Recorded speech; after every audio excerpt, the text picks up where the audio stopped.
ఈరోజు మనం చెప్పుకునే కథ కొత్తరాజు ఎంపిక. అనగనగా ఒక అడవికి రాజు సింహం. దానికి వయసు మీరుతుండడంతో వనానికి కొత్తరాజును ప్రకటించి తాను హాయిగా విశ్రాంతి తీసుకోవాలని నిర్ణయించుకుంది. దానికి వారసులు లేకపోవడంతో ఆసక్తి ఉన్నవారు దరఖాస్తు చేసుకోవాల్సిందిగా చెప్పింది. సింహం తర్వాత రాజుగా ఉండటానికి ఎలుగుబంటి, ఏనుగు ఆసక్తి చూపించి ముందుకు వచ్చాయి. కాని ఒక్కరికి మాత్రమే అవకాశం ఉండటంతో, మిత్రులారా, రాజుగా ఉండటానికి మీరిద్దరూ ముందుకు రావడం చాలా సంతోషంగా ఉంది. కాని మీలో ఒకరు మాత్రమే రాజు కాగలరు అంది సింహం. అయితే ఇంకేం, మీరే మా ఇద్దరిలో ఒకరిని ఎన్నుకోండి అన్నాయి ఎలుగుబంటి, ఏనుగు. వచ్చే పౌర్ణమికి మీరిద్దరూ తిరిగి నా గుహకు రండి. అప్పుడు మీలో ఒకరిని రాజుగా ప్రకటిస్తాను. ఈ క్షణం నుంచి మీ ఇద్దరికీ రాజుకుండే సంపూర్ణ అధికారాలున్నాయి. వాటిని సద్వినియోగం చేసుకుంటూ సమస్యలను మీ శైలిలో పరిష్కరించండి. మీలో ఎవరు రాజుగా ఉండటానికి అర్హులో నేను పరిశీలిస్తాను. ఇదే విషయాన్ని అడవంతా చాటింపు వేయిస్తాను అంది సింహం. ఇంతలో అక్కడికి వానరాల నాయకుడు వచ్చి, ప్రభూ, అడవిలో మాకు ఆహారం దొరకటం లేదు. మేం వనాన్ని వదిలి గ్రామాలకు పోవాలని నిర్ణయించుకున్నాం. మాకు మీరు అనుమతి ఇవ్వండి అంది. మృగరాజు ఎలుగుబంటి, ఏనుగువైపు చూసింది.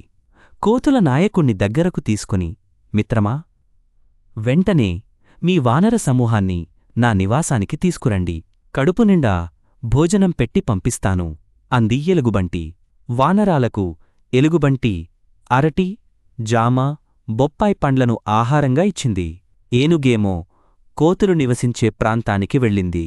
వాటి నాయకుడితో సమావేశమైంది. సమస్యలను అడిగి తెలుసుకుంది.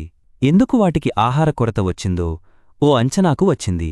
వనంలో ఉన్న పండ్ల మొక్కలను నాశనం చేస్తున్న పిల్ల ఏనుగులను కనిపెట్టింది. వెంటనే తన ఏనుగుల గుంపును సమావేశపర్చింది. అల్లరి ఏనుగు పిల్లలకే పండ్ల చెట్లను రక్షించే బాధ్యత అప్పజెప్పింది.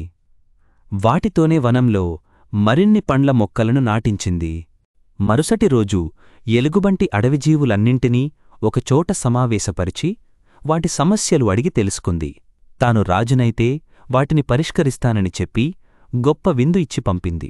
ఏనుగు అడవంతా కలియతిరుగుతూ సమస్యలు తెలుసుకుంది. ఆ వేళకు ఎవరో ఒకరి ఇంటా అతిథిగా ఆహారం తింటూ ముందుకు సాగింది. తాను రాజైతే సమస్యలన్నీ ఎలా పరిష్కరిస్తానో వివరించింది. రహస్యంగా ఇదంతా మృగరాజు గమనిస్తూనే ఉంది. ఇంతలో పౌర్ణమి రానే వచ్చింది. మృగరాజు తన వారసుడిగా ఏనుగును ప్రకటించి తన కిరీటాన్ని దానికి తొడిగింది.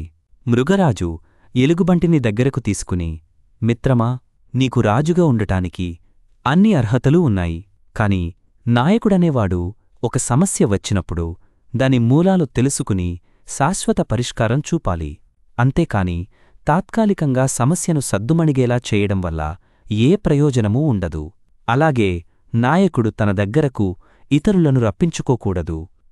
తానే వారి దగ్గరకు వెళ్ళి సమస్యలను వినే ప్రయత్నం చేయాలి. ఆ పని ఏనుగు చేసింది. అందుకే ఏనుగును రాజుగా ప్రకటించాను అంది. ఎలుగుబంటి నిజం గ్రహించి ఏనుగును మనస్ఫూర్తిగా అభినందించింది.